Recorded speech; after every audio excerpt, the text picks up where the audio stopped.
नमस्कार, मी अजिंक्य भातंब्रेकर. तुम्ही पाहताय न्यूज 18 लोकमत. महत्त्वाची बातमी बुलेटिनच्या सुरुवातीलाच. राष्ट्रवादी काँग्रेसचे प्रवक्ते आणि राज्याचे अल्पसंख्याक मंत्री नवाब मलिक यांनी आज सकाळी ट्विटरवरून पुन्हा एकदा खळबळ उडवून दिलेली आहे. मलिक यांनी भाजप आणि ड्रग्सचा व्यवसाय करणाऱ्यांचे संबंध असल्याचा आरोप केला आहे आणि यानंतर पत्रकार परिषद घेत आपल्या आरोपांचा त्यांनी पुनरुच्चार केला आहे.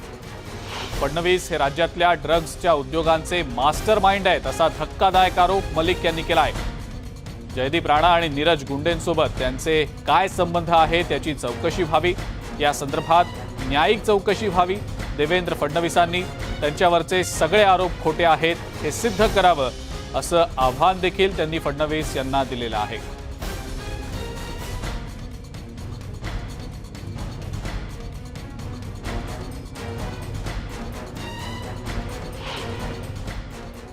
जयदीप राणा जेल में बंद है.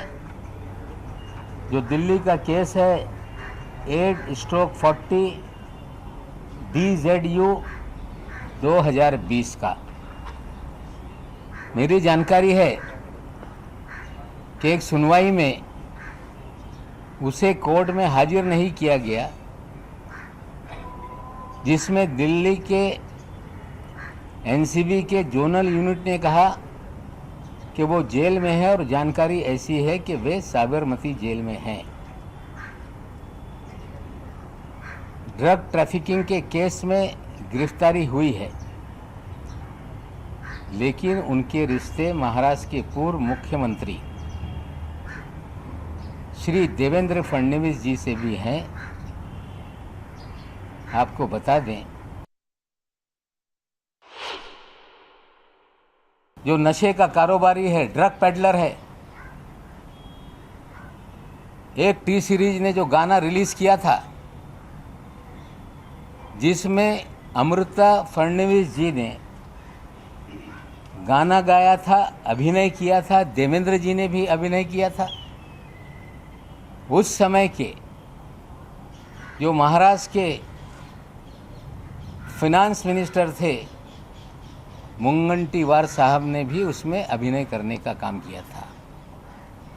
ये कह देना कि हमसे कब मिले हम नहीं जानते, फिर बचाव करेंगे कि मुझे मालूम नहीं था ये कौन आदमी फाइनेंशियल हेड बन गया. लेकिन देवेंद्र जी के जयदीप राणा के रिश्ते बहुत घनिष्ठ थे.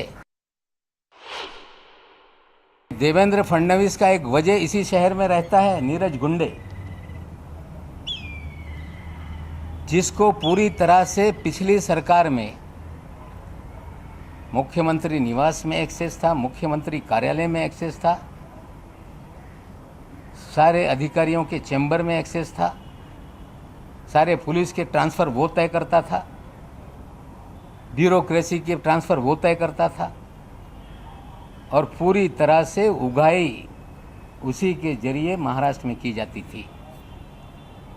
और देवेंद्र जी जब भी नई मुंबई की तरफ, पूना की तरफ प्रस्थान करते थे तो शाम में उनके घर में हाजिरी लगती थी और लगातार नीरज गुंडे के घर पर वो बैठते थे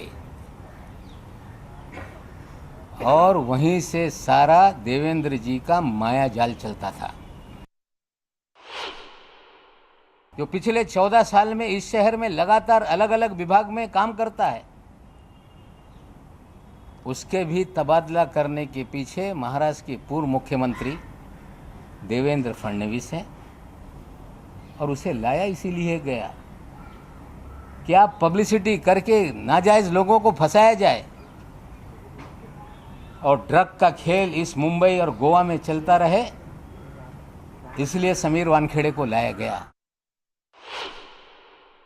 गाभा कौन है? प्रतीक गाभा को क्यों छोड़ा गया? प्रतीक गाभा इस शहर में क्या करता है? किन होटलों में पार्टी ऑर्गेनाइज करता है? एक टेबल की कीमत 5 लाख, 10 लाख, 15 लाख कैसे होती है? मैं आज प्रतीक गाभा के बारे में नहीं बताऊंगा, लेकिन इस खेल में प्रतीक गाभा सबसे बड़ा किरदार है, जो आने वाले दिनों में उसको हम आप लोगों के सामने रखेंगे. पूरा ड्रग का मास्टरमाइंड, ड्रग के खेल का मास्टरमाइंड हमें लगता है विरोधी